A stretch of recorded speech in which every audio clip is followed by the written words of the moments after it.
La primera de todas es que hoy felicitarle a usted y a todos sus compañeros que forman la acusación popular, porque el hermano de Pedro Sánchez va para adelante. Exacto, exacto. Ya veremos ante qué órgano judicial, porque ahí están haciendo trampas. Ahí es la pregunta del millón. Lógicamente, si el Partido Socialista ha cogido al al secretario general del Partido Socialista de Badajoz y lo ha querido aforar, es porque el juicio quiere que vaya al Tribunal Superior de Justicia de Extremadura.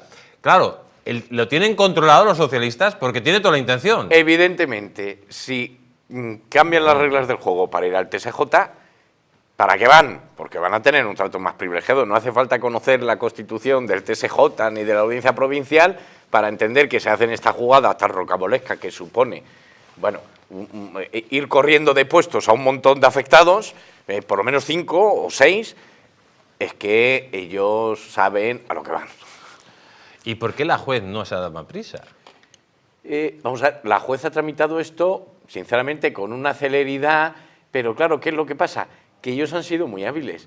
Es que ellos han sido cuando ya han visto el asunto completamente perdido, se lo han callado, lo han tramitado, sí, lo hicieron público, pero ya la juez no le daba tiempo. ¿Por qué? Porque, entre otras cosas, la juez da traslado de las actuaciones a las partes por plazo de 10 días, que es el que establece la ley, para que hagan el escrito de acusación. Una vez que se hace el escrito de acusación, bien, la Fiscalía no ha acusado, pide el archivo, bien, porque dicen que archivo libre. Cuente usted, ¿cuántas páginas ha tenido el escrito de la Fiscalía? Cuente cuántas páginas tiene. Si no recuerdo mal, ya son tantos escritos, 125 folios. O sea, una barbaridad. Nunca jamás ha visto a un fiscal trabajar tanto. Qué vergüenza, hombre. Es vergonzoso. ¿Cómo se llama el fiscal? ¿Se puede decir? La fiscal es una mujer, ¿Cómo se llama? Yo la conozco físicamente, de todas las, pero ahora mismo, sinceramente, estoy tan drogui de estos días que sinceramente he trasnochado más que Ábalos en los paradores, con esto de las lonas que nos van quitando y toda la pesca. Bueno, ya hablaremos de más cosas. Claro, que estoy ahora mismo agotado, estoy cajo. Porque bueno, lo de la lona, que lo transmitimos aquí en directo con usted, precisamente desde el Congreso de Diputados, que es una vergüenza sin precedentes. Muy rápido. Pregunta número 1. O sea, ¿cómo es posible que pongan una denuncia y no una querella para un delito de injuria sin calumnias, que es obligatorio? Pregunta número 2. Son delitos personalísimos, tiene que ponerlo el interesado.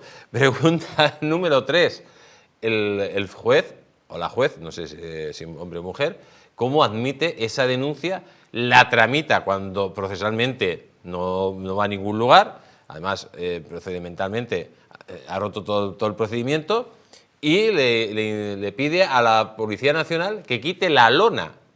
Claro. Y pregunta número 4, ¿por qué la policía, con un auto que va a la policía, y según dijo su compañera, en un auto no contra una persona física ni jurídica, sino contra una lona que no tiene identidad jurídica, y van a la policía, insisten al Ayuntamiento de Madrid para quitar la lona, y el Ayuntamiento de Madrid se pone a ello por medio de los bomberos? Claro. Explíqueme todo esto porque yo no lo entiendo. Pues sinceramente, tiene una explicación que lo van a ver muy sencilla. El juez ahora ha dicho que no es competente y ha devuelto todas las actuaciones al decanato para que le toque a otro. Es decir, ¿qué entiendo yo? Sí, el juez... O sea, después de tomar esta decisión fraudulenta... Claro, dice, no soy competente... Pero tenía que haber dicho antes. Claro, vamos a ver, cuando es una cautelar, la puede acordar un juez al que le toca porque está de guardia, y entonces una vez que acuerda la cautelar, y al día siguiente dice, no soy competente en esta causa, me la quito de en medio, puede hacerlo, y devolverla al decanato a que vaya al juzgado que le pueda corresponder. Pero lo extraño es que eso se hace inmediatamente, y sin embargo al día siguiente tomó declaración en concepto de testigo a personas vinculadas a la empresa publicista a la que contratamos de Dacteuir. Entonces, eso es lo que no puede ser. Si usted no es competente, no es competente desde el primer momento. Y claro, cuando uno lee el auto, la parte de abajo que dice, en la redacción de este auto ha intervenido el juez en práctica fulanito de tal, viene a reconocer, esto es una chapuza, y como es una chapuza, yo voy a decir, bueno, es que me ayuda un jovenzuelo que acaba de sacarse la oposición, está en práctica, así, viene en el auto tal cual. O sea que es un juez en práctica, pero debe ser sanchista, porque si no, no se... Claro, con que sean prácticas igual hace todo al revés. Bueno, vamos a presentar, que no vamos a presentar al señor Venegas. Buenas noches, Sí, señor. presénteme hoy porque es que si no voy a... No, no, ya veo que vamos a tener un se problema. mete. Era el momento de Javier Pérez Roldán, pero usted se mete. Buenas noches. Pero vamos a dejar... Luego estamos con usted, Sí, no se sí, sí. preocupe. Entonces, un juez en práctica que no ha terminado ni el parvulitos se pone a redactar el auto. Claro. Bien, vamos a empezar desde el principio. Primero, la denuncia, como es por injurias y calumnias, tenía que haberla presentado directamente Pedro Sánchez. Sánchez. Bien. Porque Y además...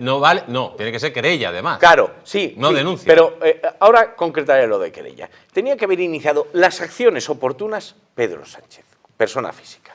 Nunca una denuncia de la portavoz del PSOE, del grupo parlamentario. Bien, eso en primer lugar. ¿Por qué? Además, porque hay una excepción a eso, que es cuando las injurias o calumnias se refieren a una autoridad o a un funcionario en el ejercicio de su cargo. Ahí está excepcionado. El tema de la denuncia se puede actuar de oficio. Pero, curiosamente, en el auto, cuando se fundamenta el eventual delito que pueda existir, no se habla de ese delito. Se habla de injurias y calumnias normales, a personas normales, que no son cargos públicos. Tenía que haber iniciado la acción Pedro Sánchez, primer elemento. Segundo elemento, la tiene que iniciar ni con denuncia ni con querella, sino con una acción civil, un acto de conciliación. Y cuando el acto de conciliación no hay un acuerdo, entonces ya, por medio de querella, va al juzgado. Perfecto. Eso se lo saltan a la torera. Directamente presenta la denuncia la portavoz del PSOE. A continuación, parece ser, porque a nosotros no se nos ha notificado ni la denuncia ni nada, pero por la redacción del propio auto, es la Brigada Provincial de la Policía quien solicita retirar la lona. Sí, eso viene en el fundamento primero, en el folio primero. O sea, punto ¿no es el primero. auto? No, en el auto, ¿Sí? en el fundamento primero, que está el folio primero, en el último párrafo de ese fundamento, te dice claramente que esa solicitud la realiza la Brigada Provincial de la Policía. No dice brigada de qué, yo sospecho que es la Brigada de Información de la Policía. Es quien solicita, viene en el auto. Es más, yo el auto lo conozco por la prensa.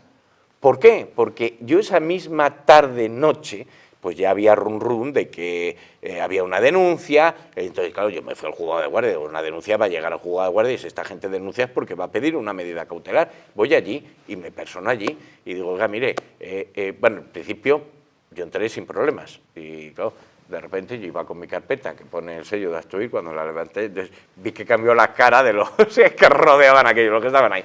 Bien, y le digo, oiga, mire, que yo vengo en razón de este asunto y tal. Y me dice, bueno, pero mire, esto está en la mesa del juez, tendrá que decidir. Digo, sí, para eso vengo yo soy el secretario general de Astoir y además el letrado, y yo vengo aquí porque si va a acordar alguna medida tendrá que escucharnos, tendré que hacer alegaciones ahí, habrá una vistilla. Se queda así, dice, hombre, pero es que mire, es que no sabemos si usted está denunciado, o sea, su organización Astoir.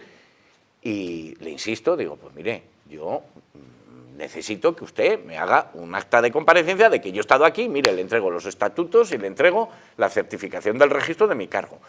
Bueno, al final me lo admiten, fuerzo un poco el tema y cuando estoy dictando lo que deben poner, digo que vengo tal en calidad de denunciado y dice el secretario, no, es que usted a lo mejor no es denunciado, le vamos a poner de interviniente. Es decir, han sido muy hábiles, no querían que fuéramos parte para no podernos defender. Bien. Entonces, ¿qué pasa? Que esta resolución no se la han notificado oficialmente ni a la empresa que nos gestiona la publicidad ni a nosotros. Siguiente irregularidad, sinceramente, y perdón que entre en detalle, pero yo creo que es un tema, vamos a ver, para que se pueda acordar una medida cautelar, obligatoriamente se debe justificar en el auto que existe apariencia indiciaria de un delito. Bien, y luego acordar la cautelar con una serie de requisitos. Aquí no se investiga si existe un delito. ¿Por qué? Porque cualquier delito se compone de dos elementos. Parece que estoy dando una clase de derecho, pero voy a ser muy sencillo. Un elemento objetivo, el hecho, claro, y un elemento subjetivo, la intención. Cuando hay injurias y calumnias, además de haber dicho algo injurioso y calumnioso, debe tener uno intención de perjudicar, dañar, herir el honor de alguien. Bien, el elemento subjetivo, la voluntad de la gente que emite ese pronunciamiento, solo se puede investigar citando a declarar a esa gente. En este caso, al secretario general que está ahí como voz autorizada. Exacto. Total, que no se investiga, con lo cual no podía haberse acordado cautelar. Pero en segundo lugar, una vez que hay una apariencia de un delito, se puede acordar la cautelar para evitar que ese delito, pues, como existe una apariencia de delito, que se pueda causar un daño que después una eventual sentencia de condena pues no lo repare. Bueno, pero la jurisprudencia es muy clara, hay que fundamentar sobre todo dos extremos. Una cosa que es muy expresiva, fomus bonis juris, el humo de buen derecho, la apariencia de buen derecho, es decir, que haya una apariencia delictiva, y el segundo, el periculum in mora, bien, que el daño que se pueda ocasionar de perpetuar esa situación de hecho sea tan grave que después una sentencia de condena no lo remedie. Bueno, entonces la esencia de la medida cautelar es precisamente evitar daños mayores. Aquí, evidentemente, la medida cautelar ha engrandecido las consecuencias de esa expresión de voluntad de decir corrupto. Bien, ya está. Pero es que, ya finalmente, un elemento técnico también muy importante, es que la medida cautelar debe velar por la supuesta víctima o eventual víctima, pero también debe garantizar lo máximo posible los derechos del investigado, de tal manera que la medida cautelar debe limitar los efectos. Bien, lo que tenían que haber hecho no es quitar la lona, es simplemente haber tachado la palabra que supuestamente es objeto del delito. Exacto. O sea, es que es todo así. No da pie con bola. ¿Querella contra el juez por prevaricación? Pues vamos a ver, luego nosotros vamos a estudiar todas las posibilidades, y la Fiscalía. Claro, no tenemos acceso al informe de la Fiscalía, pero es que en un delito privado la Fiscalía no puede intervenir, no puede. Muy bien.